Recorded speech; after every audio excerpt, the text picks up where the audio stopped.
I still remember the smell of jet fuel that day. It clung to my clothes, sharp and heavy, as though the universe was trying to warn me, "Don't step off this plane, Jane, something's coming." It was supposed to be a celebration. My son Steve had planned a little family getaway to Florida. "You deserve this, Mom," he'd said weeks earlier. "After everything with Dad, you need sunshine." I believed him. We'd buried Tom 2 years before, and I'd been adrift ever since. I thought maybe this trip would bring us closer. I thought maybe, for once, I'd feel like part of their family instead of a guest they tolerated. God, how naive I was. We landed at Fort Lauderdale Hollywood International Airport just before noon. The terminal buzzed with voices, laughter, rolling suitcases.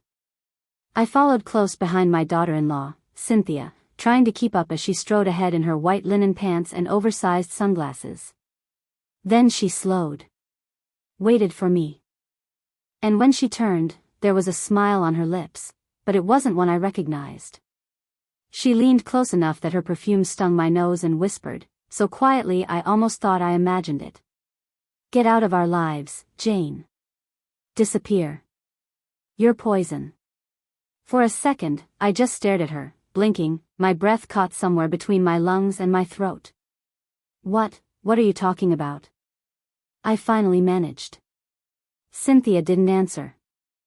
She simply reached for my handbag, the one Tom had given me on our 30th anniversary, and yanked it right off my shoulder. I gasped, staggered, reaching after her, but she was already walking away, heels clicking sharp against the tiles. I stumbled to catch up, but when I reached the baggage carousel, I froze. Steve was there, standing with his hands in his pockets, shoulders stiff. "Steve," I said, forcing a laugh I didn't feel. "Your wife just..." He turned to me then, and I saw it, the coldness in his eyes, like he was looking at a stranger. "Don't, Mom," he said flatly. "Don't make a scene." "Steve, what's going on?" My voice trembled despite me. "What's going on," he repeated, "is that you're done. You're not coming with us. You're not staying in our home anymore. The house? It's ours now. The car? Mine. Everything." I shook my head, half laughing, half panicked. "Steve, no. No, honey, the house is mine. Your father left it to me." "Yeah," he said, "and you signed the papers 6 months ago. Remember? You wanted to make things easier." My stomach dropped.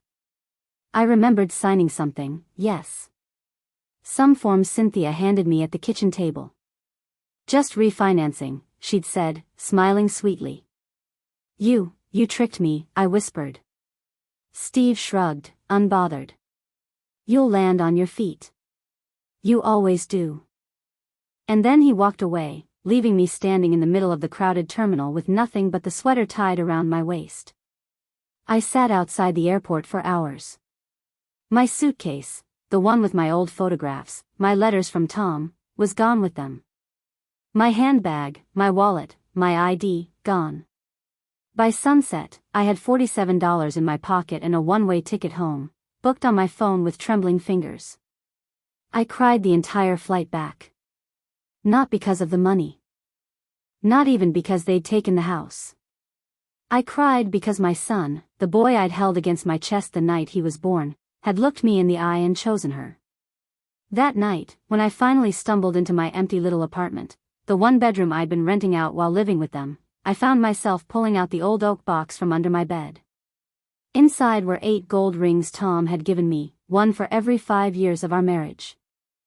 I'd kept them hidden, tucked beneath folded linens, because Tom used to joke, "Never trust the banks, Janie. Trust your pillow instead." I ran my fingers over the cold metal, one by one. 8 pieces of gold. 8 pieces of my past. For the first time since Fort Lauderdale, I felt something other than grief. It wasn't anger, not exactly. It was colder than that. Sharper. A thought settled into me, quiet and steady. They wanted me gone. Fine. But I wouldn't go quietly. I didn't sleep that night. I sat on the floor of my tiny apartment, legs crossed, the oak box of rings in my lap, the city buzzing faintly outside my window. I traced each band with my thumb, remembering the anniversaries, the laughter, the way Tom's hands used to tremble when he slipped them onto mine. Never trust anyone with your gold, Janie, he used to say. It's more than money. It's freedom. Back then, I thought he was just being cautious. Now I understood. By dawn, I'd made up my mind. The next morning, I walked into Harrison and Boyd, a downtown law office I'd found by flipping through the yellow pages. The receptionist barely looked up as I stepped inside, clutching my tote bag with both hands. A tall, silver-haired man came out to greet me, his handshake warm but his gaze sharp. "Mrs. Callahan," he said after I'd explained, "you've been robbed. Not just emotionally, legally." "They tricked me," I whispered. "I didn't even read the papers. I trusted them." He leaned back in his leather chair and steepled his fingers. "Then let's make sure they regret underestimating you." I liked him immediately. The plan unfolded slowly, almost invisibly. First, we secured my assets, what little I had left. Tom's old savings account, the pension Steve didn't even know about, and, of course, the rings. We appraised them, quietly, carefully, using a jeweler Harrison trusted. They were worth far more than I ever imagined. Enough to fund a war if I wanted one. But this wasn't going to be a loud, messy battle. Oh, no. Cynthia wanted me gone. Fine. I'd disappear so thoroughly that she and Steve wouldn't notice, not until it was too late. 3 months passed. I didn't call them. Didn't write. Didn't post a single thing online. I made myself a ghost, just as Cynthia had ordered. And while I vanished, I worked. I transferred the deed of my house, the one they thought they owned, into the name of a nonprofit called Haven Oaks, an organization that supports elderly women abandoned by their families. Harrison set it up for me. We made it airtight. Irrevocable. Steve and Cynthia thought they were sitting on a goldmine. In reality, they were squatting on property that wasn't theirs anymore. I also changed my will. Every cent, every piece of jewelry, every little thing they believed they'd inherit, all of it was redirected elsewhere. Scholarships for single mothers. Retirement support for women like me. Haven Oaks would thrive off the empire Tom and I built. And Steve? Cynthia? They'd get nothing. Then, one chilly November morning, it started. An email. Subject line, "Mom, we need to talk." I didn't open it. 2 days later, another, "Did you do something to the house?" Then, "Please, at least answer this one." I printed every email, folded them neatly, and slid them into a leather journal I kept on my nightstand. On the cover, embossed in gold, were the words, "What they taught me." But revenge isn't just paperwork. No, there's an art to it. So I waited. I let them stew. I wanted Cynthia to wake up every morning wondering when the ground beneath her feet would crumble, because it would. And when Steve finally called me, his voice shaking for the first time in years, I let it ring. Again and again, until he stopped trying. 6 months later, Harrison called me into his office with a smile I hadn't seen before. "They tried to sell the house," he said, sliding a document across the desk. "But since they don't actually own it, the deal fell through." I laughed, not a loud, triumphant laugh. Just a quiet exhale, sharp and cold. For the first time since Fort Lauderdale, I felt like I could breathe. But this was only the beginning. Because now, I wanted more than just my freedom. I wanted them to understand what it feels like to lose everything. And I had the gold. I had the patience. And I had all the time in the world. The thing about revenge is, it only works if they don't see you coming. So I became invisible.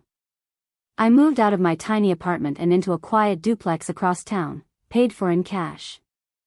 No forwarding address. No phone number listed. I changed my email, shut down my social media, and disappeared so completely that, for a while, even I forgot who I used to be. But while they thought I'd vanished, I was watching. Always watching. It started with the credit cards. Cynthia loved her luxuries, I knew that better than anyone. Designer handbags, spa weekends, wine shipped from Italy. She lived on appearances, not budgets. And Steve? He never said no.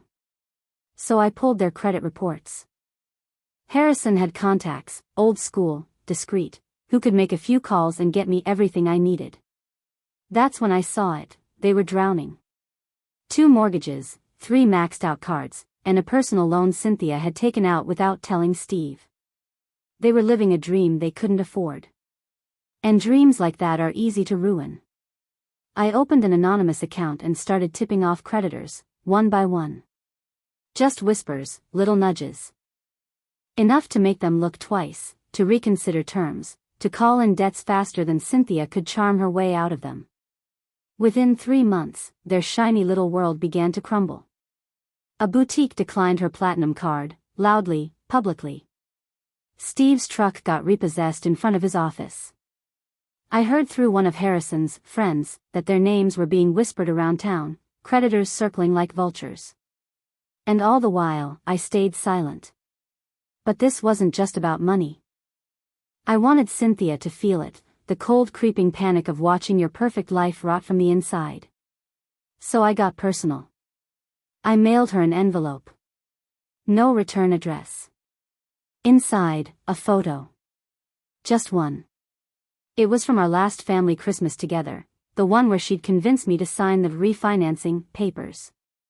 In the picture, she's smiling sweetly, hand resting on my shoulder.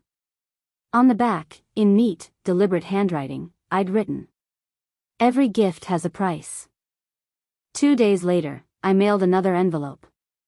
This time, one of the gold rings. No note. No explanation. Just the ring. Steve called again after that. I didn't answer.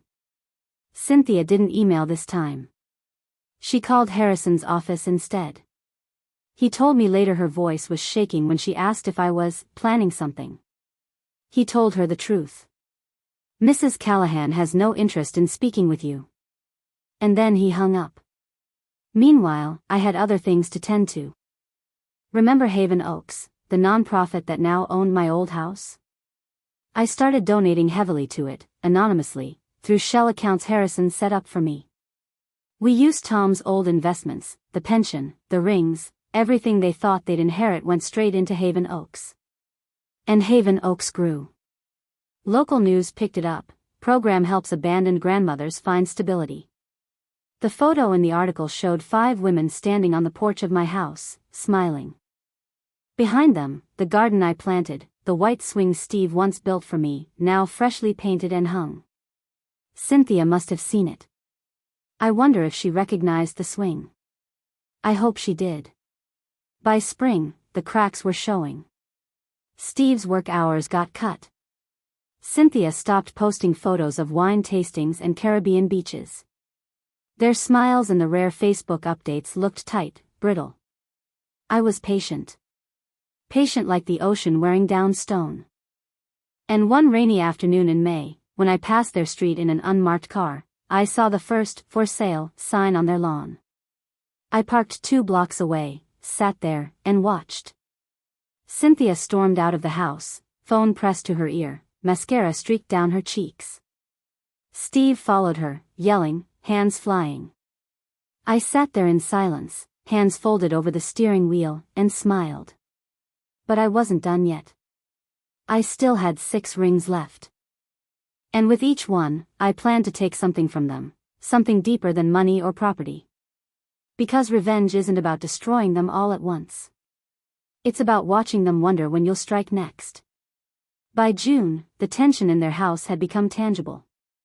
Steve and Cynthia weren't just fighting about money anymore. They were fighting about everything: bills, friends, vacations that never happened. I didn't need to interfere yet, their own anxieties and secrets were doing the work for me. But then I found the leverage I had been waiting for. It started with an old legal file I came across, accidentally, or perhaps fatefully, from Cynthia's past. She had once been involved in a small but serious fraud case, decades ago, back in her college town. Nothing that had gone to jail, just quietly settled with fines and community service. She had told Steve it was nothing, a youthful mistake. A story she buried under designer dresses and Instagram photos. But in the right hands, it became a weapon. I never intended to report her. That wasn't my style. My goal wasn't to ruin her life, just to tilt it in my favor, to make her feel the chaos she had inflicted on me. I started slow. Anonymous tips. One late-night email to Steve, a polite reminder of past IRS audits, just enough to make him check documents, pull receipts, sweat. Another message to Cynthia, subtle references to old court records, a hint that someone was aware. By July, paranoia had set in. Steve started leaving receipts scattered around, double-checking bank statements, questioning every friend and coworker. Cynthia began deleting posts, deleting photos, locking her social media, even driving a different route to work. And all the while, I watched from a distance. Every small gesture, every shiver of fear, was a little victory. Then came the night that changed everything. I had left a simple envelope on their doorstep. Inside, nothing but a single photo, a picture of Cynthia from her college yearbook, a subtle annotation on the back, the date and the court file number of her past fraud case. By morning, the house was in chaos. Steve found the envelope first. He called Cynthia frantic, shouting accusations and questions. She denied everything, defended herself, cried, but it was useless. Trust evaporated in minutes. I didn't stop there. I subtly fed them misinformation, carefully tailored. I leaked a rumor that Steve had been dishonest about his last tax return, then hinted that a mutual friend had seen Cynthia meeting someone late at night. Every whispered doubt, every secret they feared the other might know, I fed like breadcrumbs. Within 2 weeks, they were a powder keg. And then, the first real fracture appeared. Steve confronted Cynthia in the kitchen, late one night, over a minor discrepancy in their joint account. Words were exchanged. Accusations flew. And for the first time, they weren't afraid of me or the outside world. They were afraid of each other. I watched from my car 2 blocks away. I never interfered. I never touched a single thing. Their relationship, built on lies and convenience, started to collapse under the weight of its own secrets. But the ultimate revelation was coming. One afternoon, I sent a carefully crafted email to Cynthia. The subject line, "Do you really know who you're protecting?" Inside, a file attachment, scanned copies of her college court records, fines paid, community service reports, everything neatly organized. The message itself was simple. Your past is not gone. And someone is watching. By evening, she had confronted Steve. Accusations spilled like acid. Words were screamed, furniture moved, doors slammed. Their perfect life, curated over years, dissolved in hours. And I just smiled. Revenge, I realized, isn't about brute force. It's about precision. I didn't need to touch them. I didn't need to yell or confront. I just needed to be patient, to be clever, to strike exactly where it hurt the most, their trust in each other.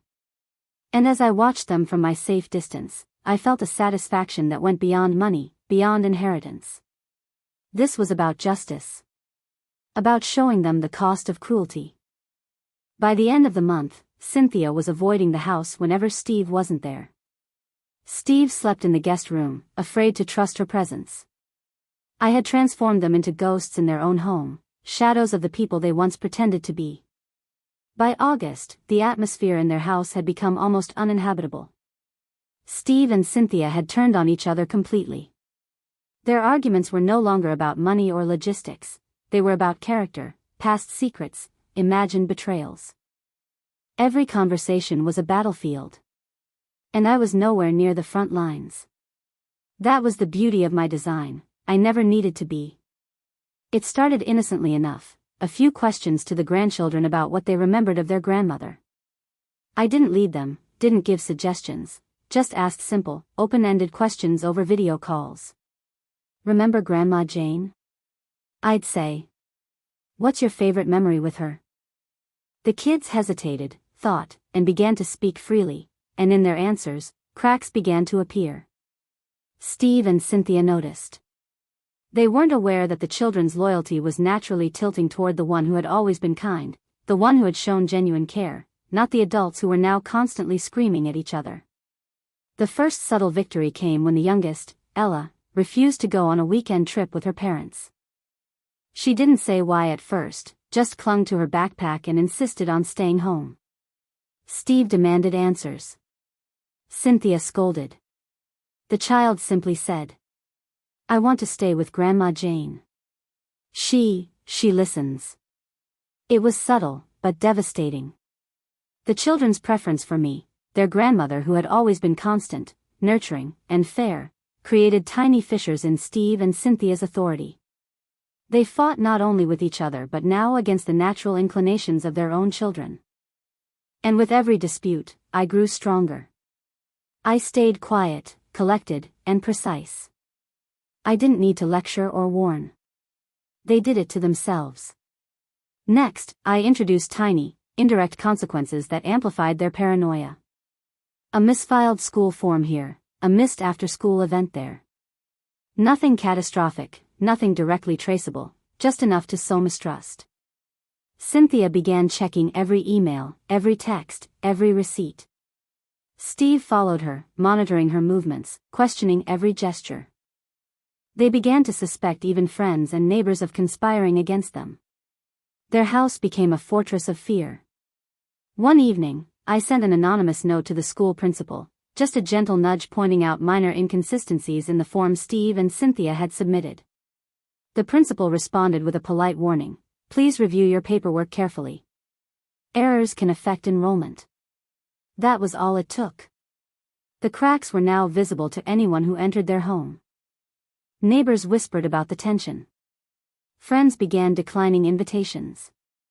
Even the family dog seemed stressed, pacing anxiously as Steve and Cynthia bickered over trivial matters, dinner choices, TV channels, chores that were left undone.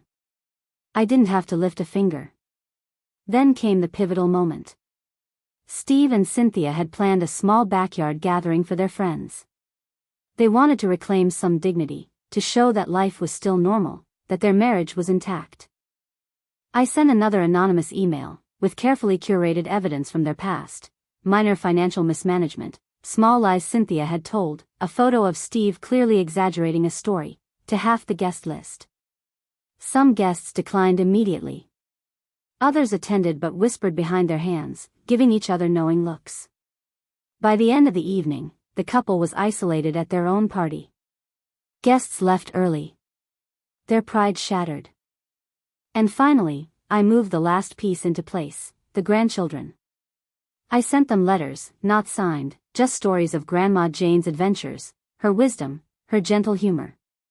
The children read them secretly, shared them quietly at the dinner table. Without realizing it, they began questioning their parents' decisions, their choices, and the fairness of their treatment toward me. One night, Ella said softly, "Mom, Dad, why do you always talk bad about Grandma Jane? She's never done anything wrong." Cynthia froze. Steve's face drained of color. Their authority, already eroded, crumbled completely. By September, Steve and Cynthia were shell-shocked. Their home, once bustling and curated, had become a battlefield of mistrust, whispers, and quiet rebellion. Friends had distanced themselves. Children questioned their parents' every decision. Every corner of their lives now bore the invisible fingerprints of my design. And through it all, I remained invisible. I didn't need to confront them. I didn't need to intervene. I only needed patience, observation, and a precise understanding of human weakness. By the time the autumn leaves began to fall, the final act of my revenge was ready. Steve and Cynthia had one last move left, an attempt to reclaim control, and I had prepared a trap they couldn't escape. By October, the final act was ready. Steve and Cynthia, completely exhausted by months of conflict, subtle sabotage, and whispers of suspicion, had become shadows of the people they once were. Their household, once filled with the laughter of children and the energy of friends, now echoed with tension and quiet arguments. It was time. I arrived at their house under the guise of a casual visit, a chance to see the grandchildren and share a weekend together. Nothing more. They had no idea that this was the moment I had patiently orchestrated for months. The children greeted me with smiles and laughter, hugs that were genuine and warm. I listened, I shared stories, I watched the subtle chaos ripple through the adults as they realized their authority was no longer absolute. Steve tried to assert control, but every word he spoke was met with polite defiance or questioning from the children. Cynthia's attempts to maintain composure crumbled with every hesitant glance from their friends, who were now aware of the tension simmering behind closed doors. The first part of the trap was subtle, a reminder of their financial missteps, quietly sent to their accountant under the pretense of double-checking details. The accountant, a careful and precise woman, responded politely but firmly.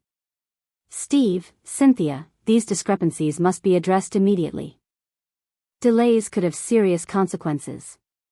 Panic set in. Every plan they had meticulously crafted began unraveling. Next came the legal nudge, the result of months of preparation with my lawyer. I filed anonymous complaints regarding their negligence and elder manipulation, citing minor financial irregularities and unethical conduct with family inheritances. The letters were formal, precise, and impossible to ignore. By the time Steve and Cynthia realized what was happening, it was too late. Their credibility was in question. Friends began distancing themselves further. Neighbors whispered. The children, sensing the tension, became openly defiant in small, polite ways, refusing to comply with petty rules, questioning decisions, asking honest and pointed questions about fairness. The ultimate blow was psychological. I sat with the grandchildren, each of them asking questions about their grandmother, about fairness, about right and wrong. I never directed their thoughts, only encouraged reflection and honesty. When Cynthia and Steve attempted to intervene, the children calmly explained their perspectives. The adults' frustration turned into humiliation. Their arguments grew public, visible to neighbors and family. I observed quietly, a subtle smile on my face. Every action I had taken, every letter, every nudge, every patient intervention, had converged perfectly. Finally, I took the last step, reclaiming my own freedom. I moved out quietly, leaving only a note for the children. Your parents will learn their lessons in time. Remember, kindness and honesty always matter. I am proud of you. No lectures, no accusations, no vengeance delivered face to face. Just truth, quiet and powerful, left to take root in the hearts of the children. By November, Steve and Cynthia had lost their friends, their authority, and most importantly, the admiration of their children. The house, once a fortress of pride and control, now felt like a gilded cage, suffocating and empty. I, on the other hand, had reclaimed my life. My home was filled with peace, laughter from chosen friends, and quiet mornings that belonged to me. I had finally built a life that was mine, untouched by manipulation or deceit. Sitting in my favorite chair, the late afternoon sunlight spilling across the room, I reflected on the months of planning, patience, and restraint. Revenge, I realized, is most effective when it is invisible, when the adversary does the undoing themselves. I smiled at the memory of the children's faces, untainted by adult deceit, their laughter free. I had not only reclaimed my dignity but created a world where kindness and truth could flourish without interference. And so, my story ended not with anger or bitterness, but with quiet triumph. Steve and Cynthia, trapped by their own misdeeds, learned lessons they would never forget. Their children, protected from the worst of their influence, grew stronger and wiser. And I? I finally walked forward unburdened, knowing that justice had been served, not through force or rage, but through patience, cunning, and unwavering resolve. I had taken back what was mine, reclaimed my life, and, in the end, shown that true power is the ability to remain calm, deliberate, and kind, even when the world has turned cruel. The sunlight faded, but my heart was bright. The chapter of betrayal closed, and a new story, my story, had begun, written entirely by my own hand. Hello, I believe you liked this story and you subscribed my channel, so you wait for a new story from Hospice Nurse's Diary. Thank you for your attention.